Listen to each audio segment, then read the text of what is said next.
A Singaporean man has been detained under the Internal Security Act for intending to go to Syria to join the terrorist group Islamic State. Two others have been issued with restriction orders for involvement in conduct related to terrorism. One of them is a 62-year-old woman. Now, in the first case, the unemployed man, 40-year-old Imran Mahmood, was detained in January. The Home Affairs Ministry says his radicalization began in 2013 when he started listening to foreign preachers online. He wanted to move to Syria to join IS and did research on how to get into the country. Later, he was prepared to join militant groups involved in the Syrian conflict, such as the Free Syrian Army. As for the two who were issued restriction orders in March, one is a 39-year-old food delivery man, Mohammed Fairuz Junaidi. The other is 62-year-old production technician, Rasida Mazlan. Fairuz was emotionally affected by reports on the killing of Sunni Muslims in the Syrian civil war.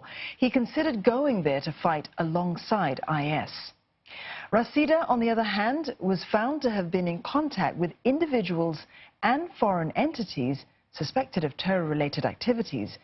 This was because she felt sympathetic towards Muslims suffering in overseas conflicts. Both of them will undergo rehabilitation. And meanwhile, 4 others who were earlier detained under the Internal Security Act have been released, and a restriction order on a 17-year-old was allowed to lapse this month.